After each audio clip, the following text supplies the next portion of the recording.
Okay, off we go. So welcome back, everybody. I hope everybody had a good break, rest and relaxation and all that. Possibly, maybe even a little time for studying. Who knows? Anyway, so welcome back. Attendance quiz, attendance code. You may be out of the habit, conceivably. So reminder on that. You've got about a minute left to get that code in there. Make sure to get that done. And here's what we were doing last time. We were talking about triple integrals. So first of all, most important thing, fundamentally, what is a triple integral? It's a Riemann sum, and specifically it's a Riemann sum where you are taking a three-dimensional region, right? We've talked previously about two-dimensional regions, and of course, long ago in your single variable, you talked about one-dimensional intervals, right? But now, not one, not two, three-dimensional region over which there's some quantity, whatever. Let's keep this open-minded, right? We don't want to pigeonhole ourselves. Could be anything as long as it is an accumulating quantity. As long as it's something where the whole is the sum of the parts. Like mass, for example. The whole is the sum of the parts. I mean, things like that. And if you have such an accumulating quantity, you can always chop it up into little pieces and then add up the values on all the little pieces. Right? That's the whole idea there. And then on each little piece, there should be some function that tells you how the quantity that you're actually interested in is that function times volume. In general, that function times size, whatever size is appropriate to the integral you're doing. I like to think of this, by the way, as a density. Because, after all, whatever that quantity is, whatever that stuff is, this thing is the thing you multiply by volume to get stuff, otherwise known as stuff per unit volume, which is a density. Okay, so that's the idea, and then, of course, we have the name, triple integral, the notation, blah, blah, blah. Let's see here. Be warned, be reminded. You got to be very, very careful about how you visualize these things because you don't want to set up some sort of an inconsistent intuition in your mind. It's very dangerous, leads to lots of problems, right? And you want to make sure that you're clear on what the thing that you're visualizing actually means and how it relates to other things, other ways that you visualize other integrals. We talked about that, of course, a while. Thankfully, triple integrals can be computed with iterated integrals. Super nice. We love this because we know how to compute iterated integrals. Right? Fundamental theorem of calculus. Just inside, out, plug and chug, plug and chug, plug and chug, right? 3 times instead of 2. And that sort of fills in and completes our little strategic diagram here. And every application problem we're going to be interested in, say you want to compute, work. Step 1, write as a Riemann sum. Step 2, recognize that triple integral, aka Riemann sum, can be computed with an iterated integral. And step 3, plug and chug. Right, nice little 3-step process, and we've discussed previously. I'll remind you again, you really got to give me this. You got to show me the triple integral, right? If you don't write down the actual triple integral before going to the iterated integral, it really makes it look like you're making that argument. And that doesn't make any sense, I claim. Without careful development, peculiar to each individual example you would have to do, it's just not worth it, right? So make sure to give me that. Okay, and we talked through this example. Lastly, reminder, it slices up the same way double integrals did. It's just sort of 3-dimensional instead of 2. And so we talked through this example last time just from a slicing standpoint. Notice there's no discussion of an application. We've got some triple integral given to us for whatever reason. We've got some integrand, whatever. This is the integrand appropriate to that application. It's stuff per unit volume, whatever appropriate to the application. And the idea is, whatever your outside variable is, think about the range of values of that outside variable, looking at all those slices, that gives you your bounds, and then you fix a value of that outside variable. You focus your attention on that slice, and then you go on to the next variable. So y. We slice up that x slice as we go in the y direction, thus giving us bounds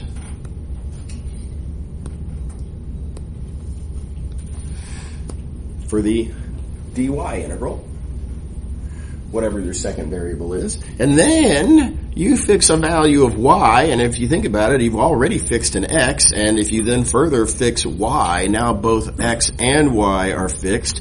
Thus, it's like you're fixing a point down here in the xy plane, and then you're going to look at the appropriate slice of the slice. You know, this here is the y slice of the x slice. And on that slice, we're going to ask, what's the range of values of z? And z will have a start and an end based on where's the first point there and where's the last point there, like so. Okay. All right, so there's what we talked about last time. Note, as per usual, when you're dealing with a given integral, let's talk about the inside integral, just because it's kind of the new one in some sense. When you're talking about the inside integral, where's my cut? Here it is. The outside two variables are to be treated as constants because they literally are constants. That's what we were talking about over here when we said we're going to look over a certain point. Right? Geometrically, they are literally constants. Right?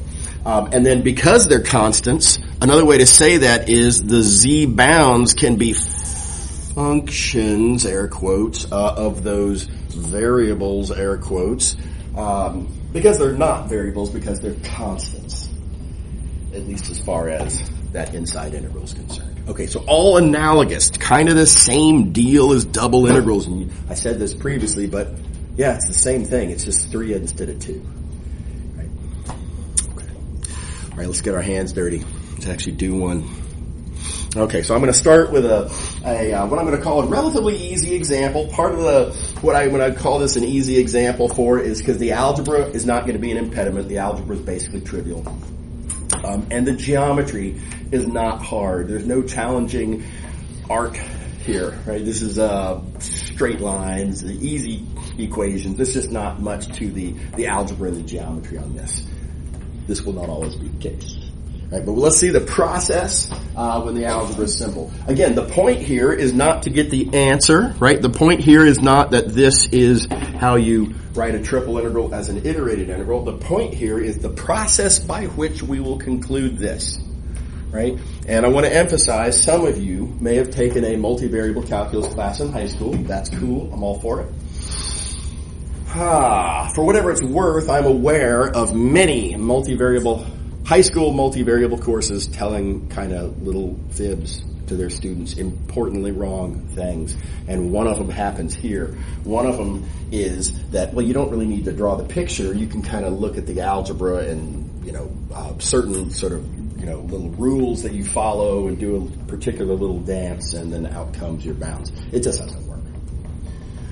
You could make the case for it here. I'm going to make what I think is a very persuasive case against this claim with one of my future examples. Okay. So let's do it. Again, process, not punchline. Okay. Is there anything about this algebra that suggests which variable would be easier to solve for in terms of the others? No. Whatever. Order the differentials however you like.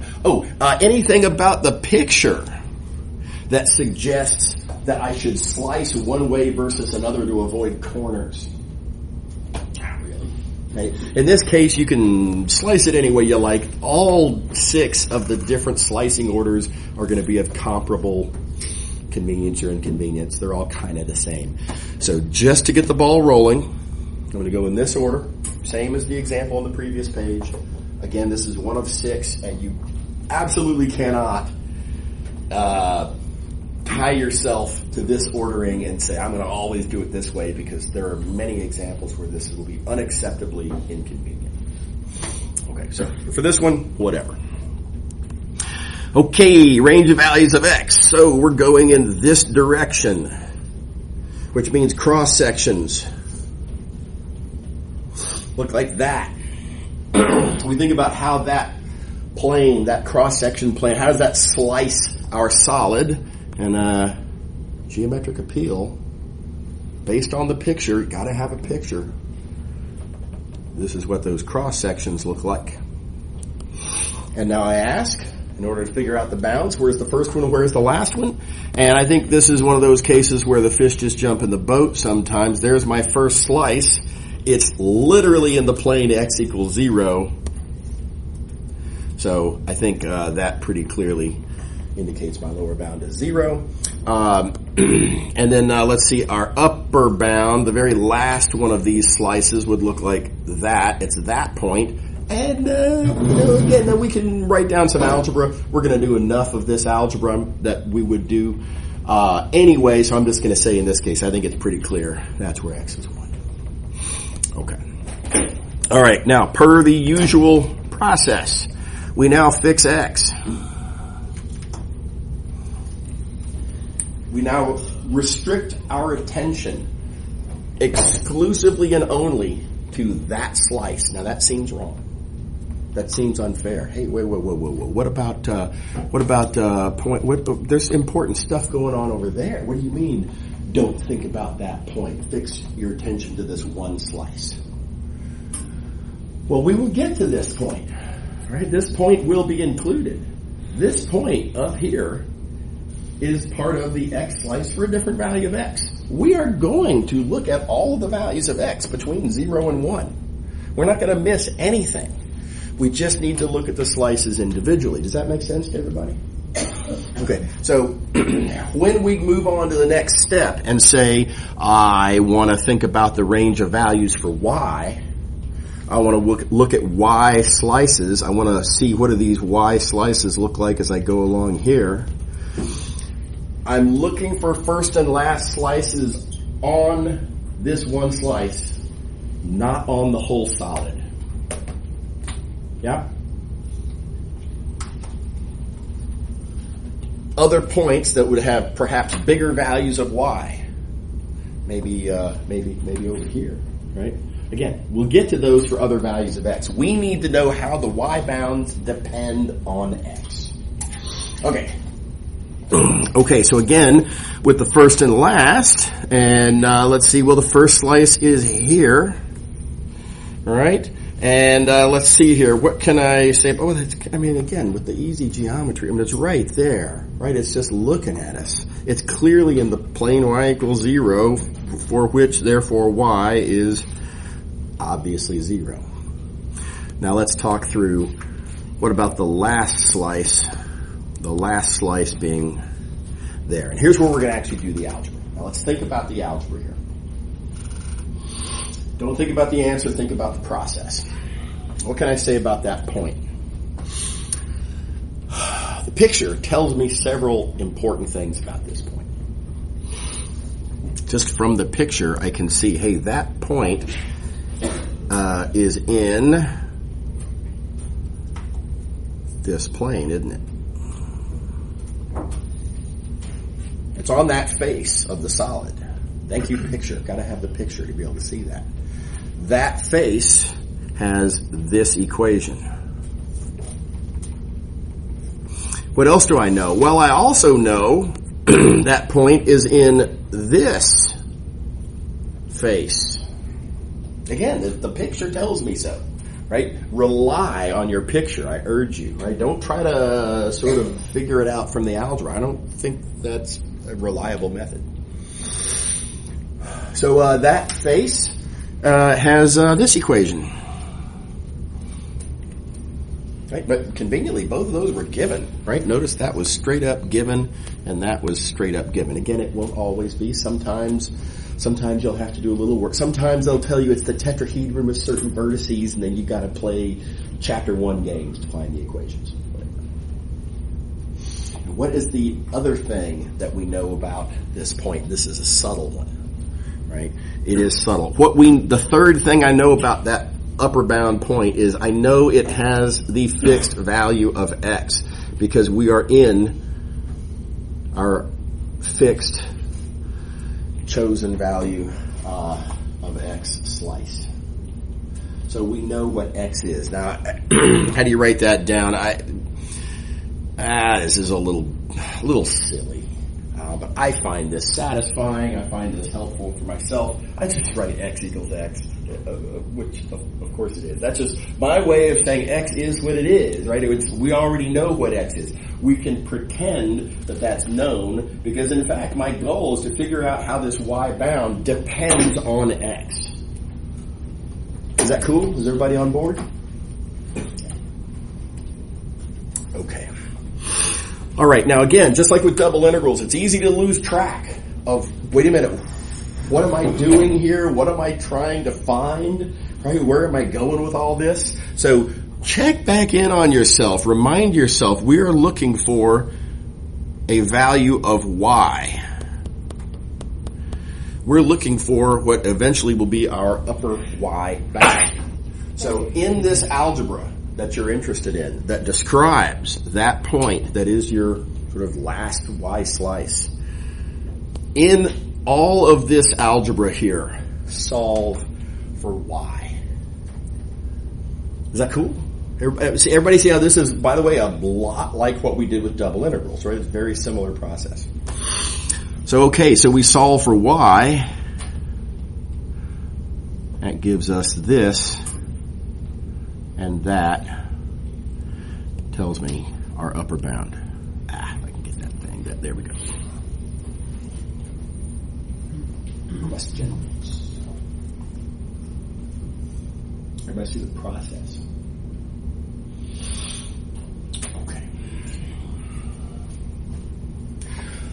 Okay.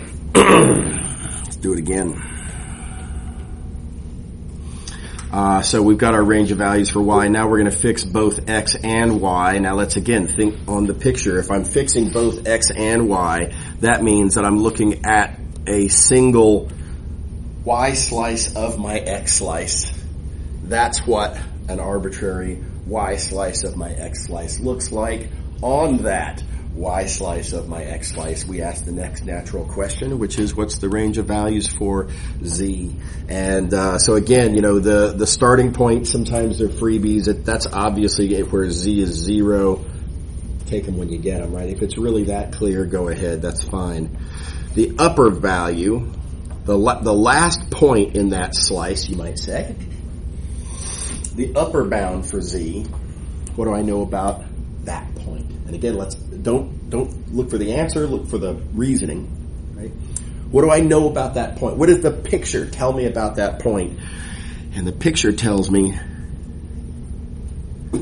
that point is in that plane that has that equation. We also know, of course, what x and y are.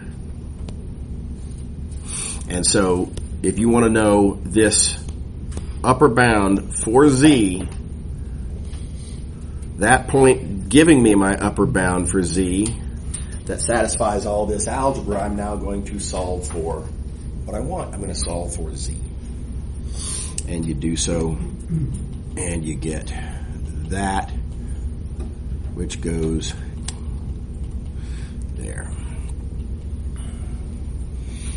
How we doing? Questions? Everybody see the process?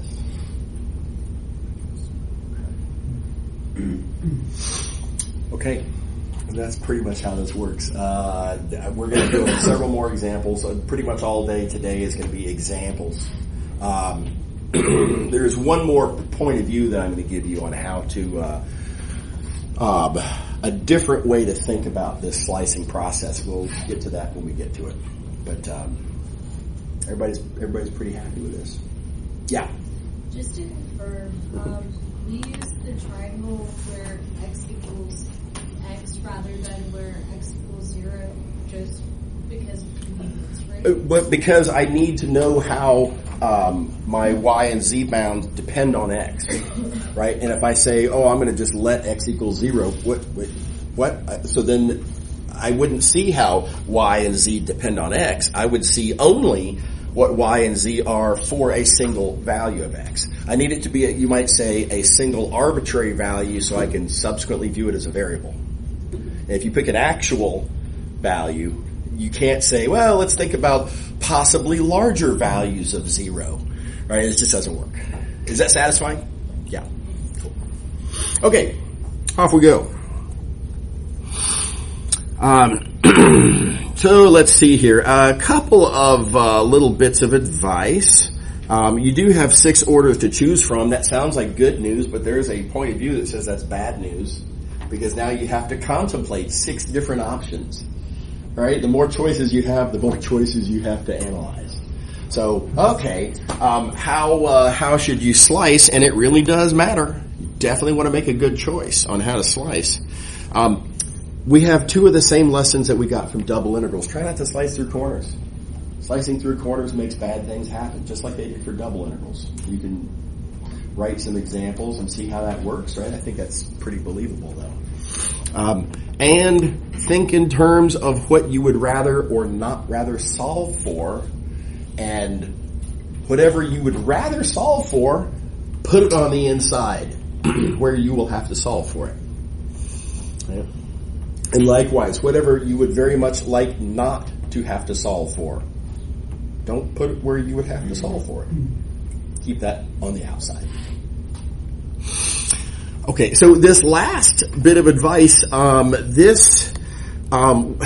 think the best way to explain this idea here is by example. So for the moment, I'm going to kind of skip this, and then as these ideas reveal themselves in the next example, I'm going to come back and observe, what these things mean. So we'll come back to that, bits and pieces. So, excuse me.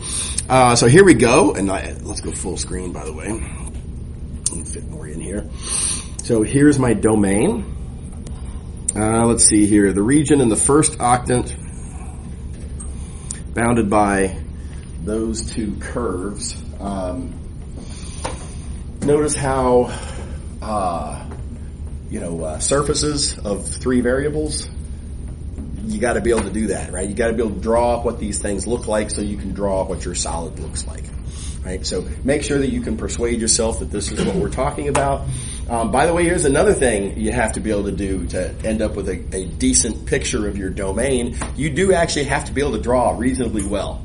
I do not recognize any good workaround on being able to draw reasonably well. Right? Because you got to keep in mind, you need the picture to be able to make decisions as to, wait a minute, which surface has the equations that I need to work with as I'm solving. The picture is what tells you. Right? So you need that good picture. The other thing to keep in mind, and I know I say this a lot, you can probably guess what I'm going to say. It's not just about you getting to, making the right decisions and getting to the right answers. You have to be able to communicate your reasoning.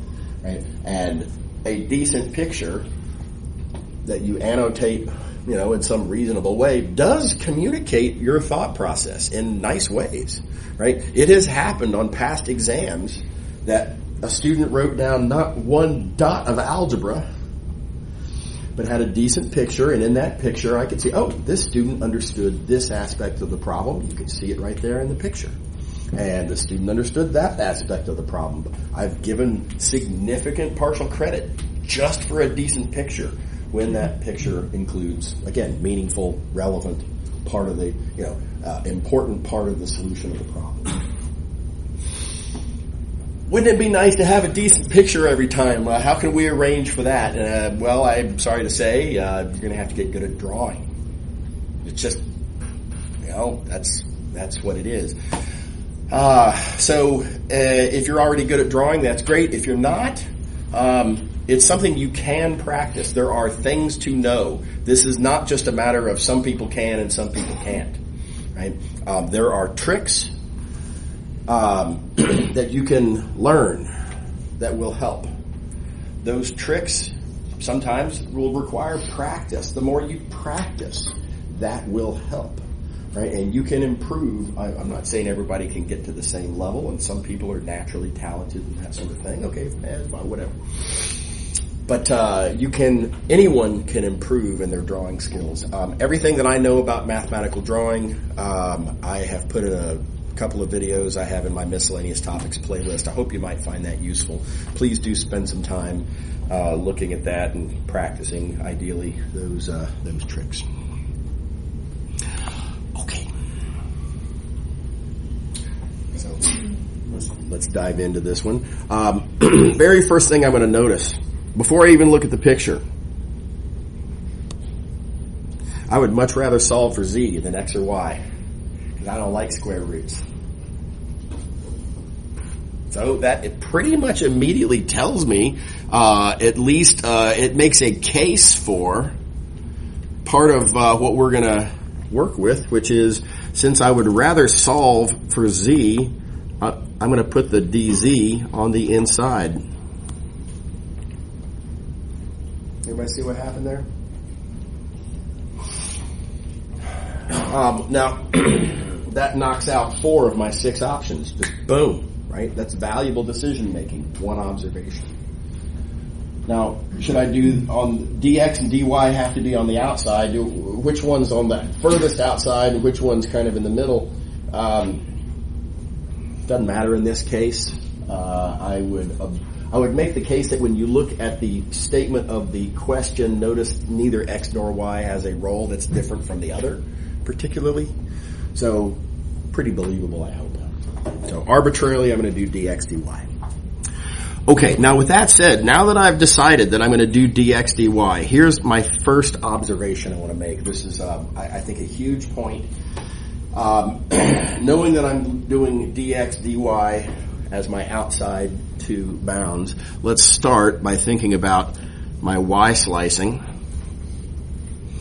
So as I go that way,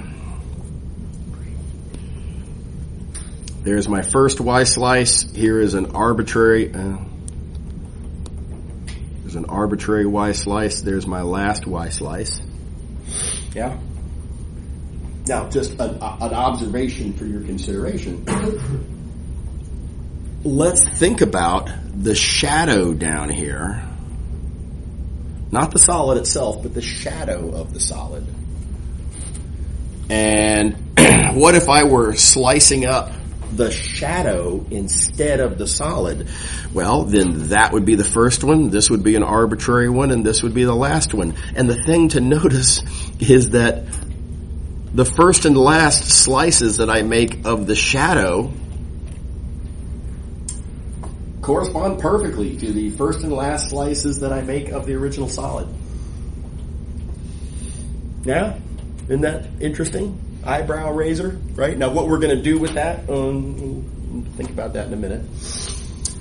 But then the next observation I'll make is that if you think about that one particular y slice, and now let's proceed to, let's see here, we'll think about the x slicing of that y slice. Now as I go in the x direction, well again, first arbitrary and last, and again looking at the projection, again of course the corresponding slice of the projection, first arbitrary and last, and again notice they correspond perfectly.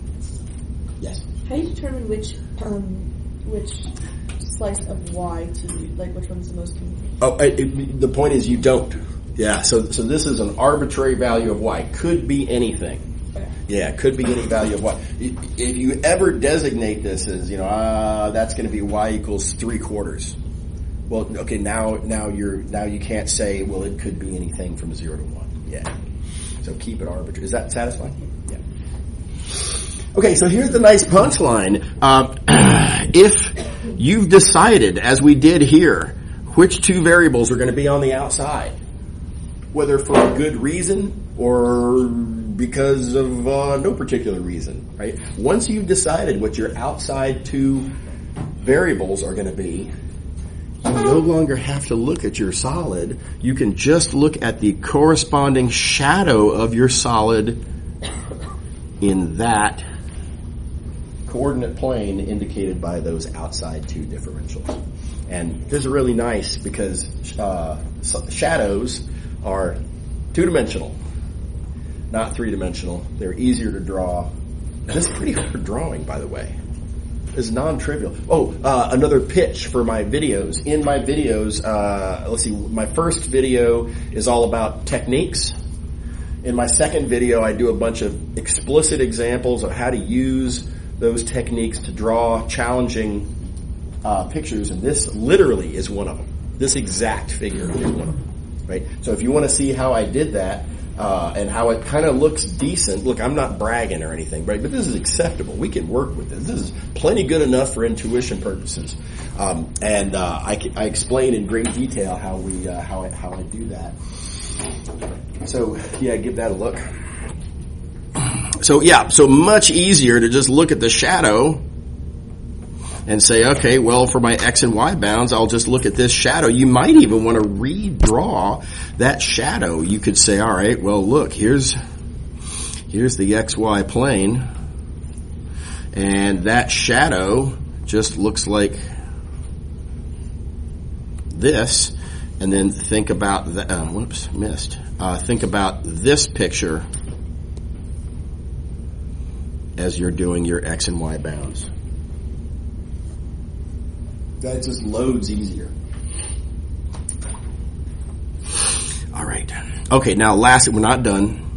Right? We do have to sort of finish the process. I do have to figure out what are my Z bounds. And my Z bounds, of course, are going to depend on X and Y. Notice that once we fix X and Y, we're effectively looking at a particular slice of a slice.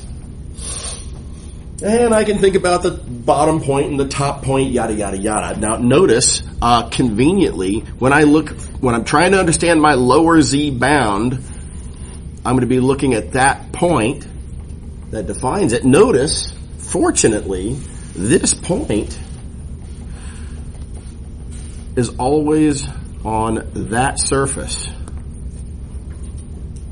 which always is described by that one equation consistently.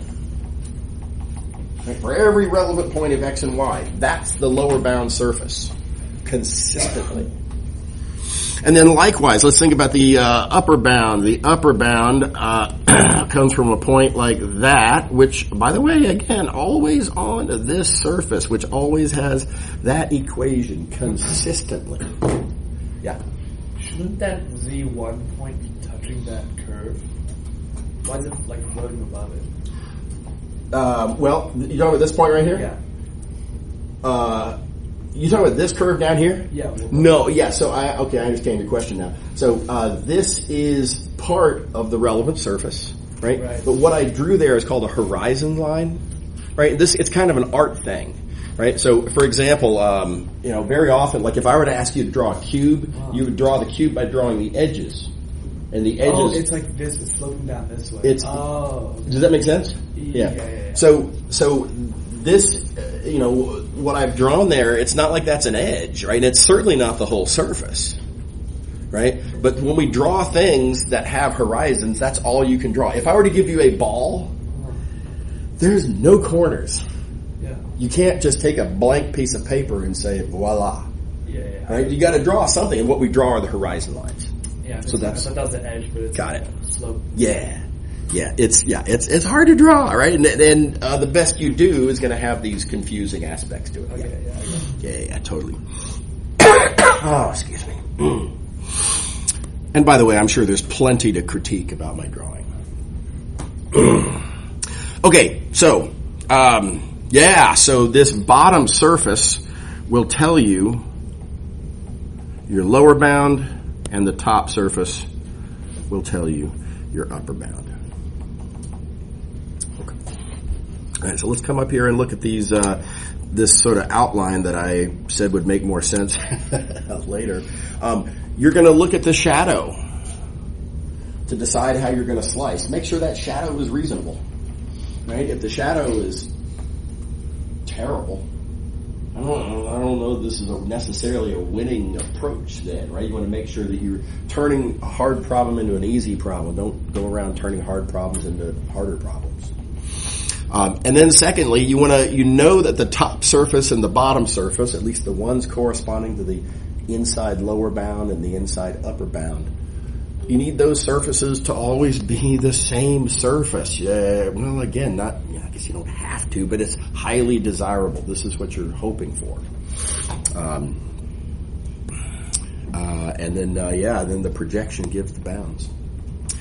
Okay, so that's how I got to this conclusion here. Let me clean up the mess.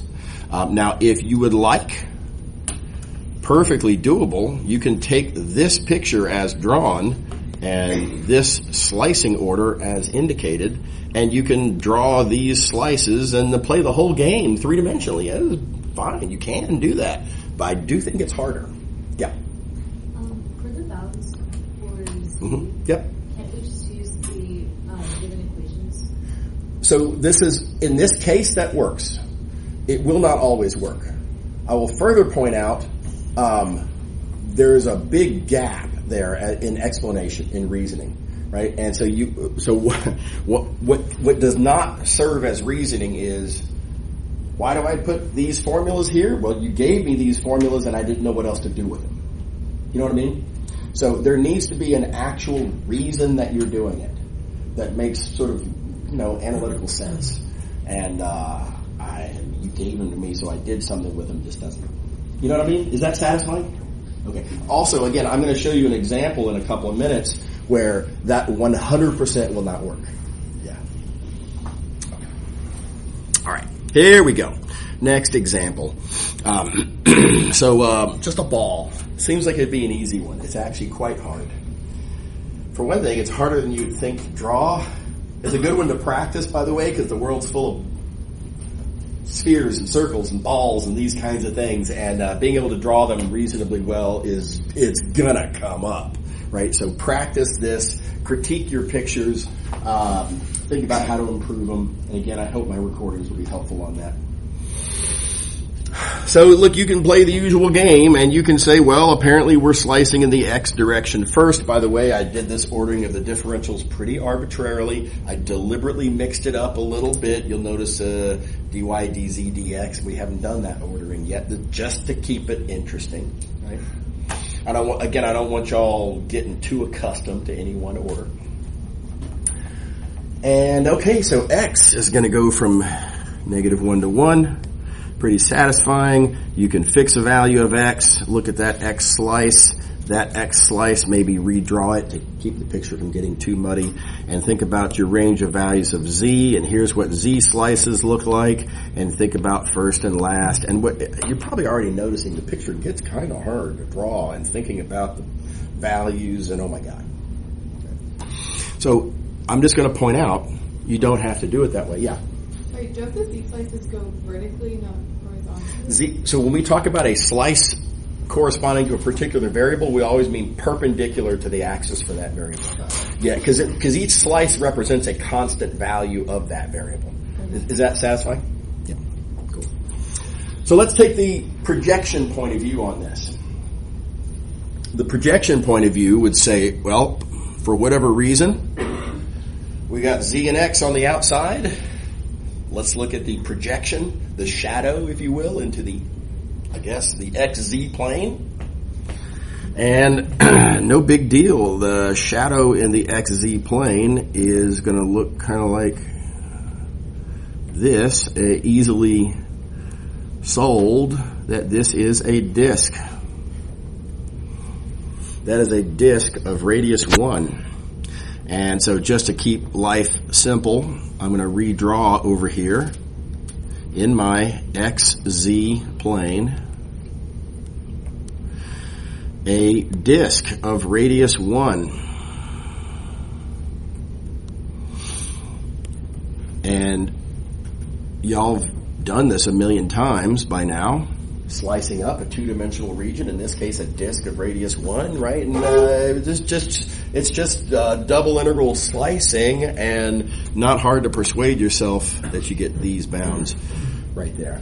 We're 2/3 of the way done. We barely had to look at the three-dimensional picture. Isn't that cool?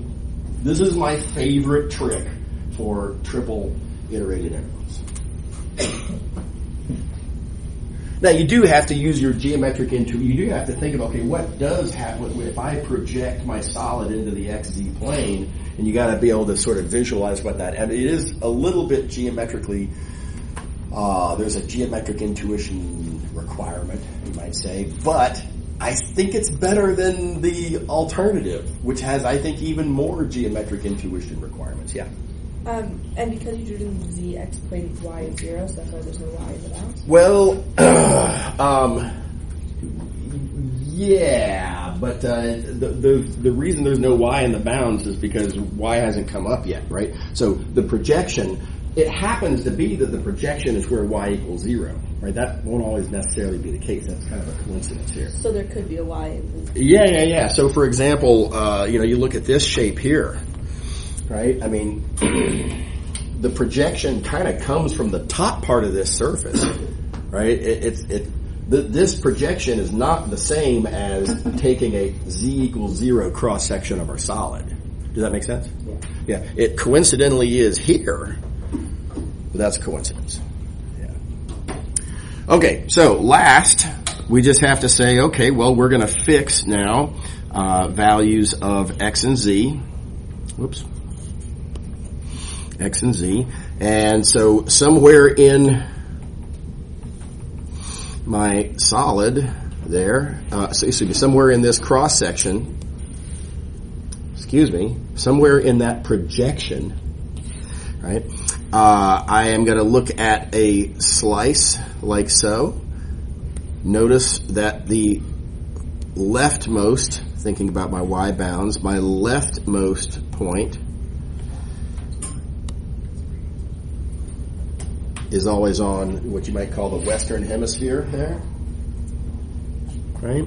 And then notice that my rightmost point, the upper bound for y, is always in what you might call the eastern hemisphere. And you write down the equations. I mean, just x squared plus y squared is 1. The only difference between the blue equation and the purple equation is that in the blue equation, y is always negative. Thank you, picture. In the purple equation, y is always positive. Again, thank you, picture. Right? And that's why when I solve for z, let's see, where's my, when I solve for z, we take the negative for the lower bound and the positive for the upper bound. So again, I think this is a much easier way than going through the usual slicing process. It's artistically easier, if nothing else. I think it's pretty cool, yes. I'm confused as to why the upper bound of y isn't in like the green enclosed surface. Well, so the green is just a shadow, right? That's just if I look at the entire solid and say let's project into the xz plane, that's all that green is, right? Y actually varies from some significantly negative value that's not on that shadow over to some significantly positive value that again is just not on that shadow. Does that make sense? Yeah. Okay, let's do another example. This is one of my favorites. We have 5 planes. Oh yeah. Sorry, could you example? Okay. Could you explain the upper and the lower bound of the second? Maybe like the middle one not x squared. This right here? Yeah. Yeah, so that's what I'm going to call a double integral argument. So that comes from, let's see here, I'm trying not to delete the wrong thing. That comes from looking at the shadow itself here, right? Thinking about that shadow, that disk in the xz plane, and then doing what I'm going to call the usual two-dimensional slicing process. Right? So now because that usual two-dimensional slicing, it's just like it's a double integral. So I am going to leave that as an exercise for you. But if you take just a unit disk, right, in the plane and just slice it up like you're doing a double integral, you'll get exactly these bounds for those variables. Oh, I see. Yeah. Okay, so good. Yeah. Good. Okay, let's see another example. Again, one of my favorites. We got 5 planes. I claim that if you look at these 5 planes and ask what is the solid that's actually bounded by these 5 planes, what is it that these 5 planes contain, right? These 5 planes will make a region in space that you can't get out of, right? It makes a little cage, right? That's what we mean by bounded by. I claim that this is what it looks like, and it's hard to It's hard to see that coming. By the way, if I were to just generically write down 5 random planes and say, what's the region bounded by these 5 random planes? Oh my gosh. Super hard question. I would never do that to you. I hope no one ever does that to me. That would be very, very difficult. These are not 5 random planes. These are 5 particularly convenient planes. And that I will do to you. And I'm going to show you the trick for how to deal with that. It's subtle. But just always be on the lookout for the following. Check it out. 3 of these 5 planes have no y's in them in their equations. And now flash all the way back to chapter 1, I think it was. I made this observation I think is super cool. No y's in the equation means it's parallel to the y-axis. Right, so knowing that they're parallel to the y-axis makes them easy to draw. Just looking in the xz plane, it's pretty easy to persuade yourself that's what those look like in the xz plane. I mean, that's two-dimensional algebra, right? No sweat there. And knowing that they're parallel to the y-axis means that I know each one of these I just kind of have to drag, if you will, in the y direction. And so the what you might call the kind of the prism aspect to this shape, in the back of it looks kind of like a prism. That's just from this observation here. So be on the lookout for this. You'd be surprised how often stuff like this comes up. It's a really handy little trick. And now we're 60% done, and we just have to kind of look at a couple more details. So the additional details. Well, let's see here. Y equals 0. Well, that's an easy one. That's literally that face right there. Nothing to it. The one that is a little bit we're going to have to actually do some work here. Is this one, and that is a plane that I can draw kind of like so, and now you really do have to use some geometric intuition. How does that sort of angled in all 3 directions, how does this angled plane cut through our prism? And I'm just going to argue that, well, it's going to have some sort of a tilted face, kind of like this. Right? And you can do the necessary work as needed. You can figure out, for example, where this point is because you know exactly which 3 faces it's on. That's on that face and that face and that face. And look at the corresponding algebra, blah, blah, and you can solve for exactly where that point is. And then likewise, you can solve for where that point is and, get some of the details pounded down. Okay, so why do I like this example? It is geometrically hard. Well, what's interesting about it, a couple things are interesting about it. Start slicing that up. Again, you got 6 different options. And I think what you're going to find is that of your 6 options, only one of them doesn't slice through corners. And now I challenge you, anyone who wants to make a case for this, I'll listen. How would you tell that from just looking at the algebra? Bet you can't. All right, so this is my argument to dispel this idea that, well, you just kind of look at what you're given and that tells you about. No, looking at what you're given, you don't even know which way to slice it yet. Does that make sense?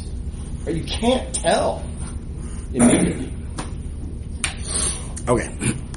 So which way are we going to slice it? Well, again, you can start looking at all the slices, but let's make a projection argument. Notice how nice the projection is in the XZ plane. Actually, let me do it like this. Here's the projection in the XZ plane. Notice as I go in that, perpendicular to that direction, my lower bound point will always be on that face. My upper bound point will always be on this face. Those are consistent. They're convenient. That's a nice projection. And that suggests, just from a projection point of view, that you should be looking in a slicing that has X and Z on the outside. And should we do dx dz or should we do dz dx? Well, that's going to be arbitrated by, well, how would you prefer to slice up that shadow? Would you prefer to slice up that shadow dx dz or dz dx? And then you notice, well, I don't want to slice through that corner. And so you choose accordingly. Right, so I think it's rather than do the full three-dimensional slicing process, think about the projection. The projection says X and Z on the outside. The actual projection itself tells you these bounds. And then the lower point is going to give you the lower value for Y, and the upper point gives you the upper bound for Y. How we doing? Everybody happy? We went over time. Of course, office hour starts in just a couple minutes, so call it a day. Good to see you all again. Welcome back, and see you Friday.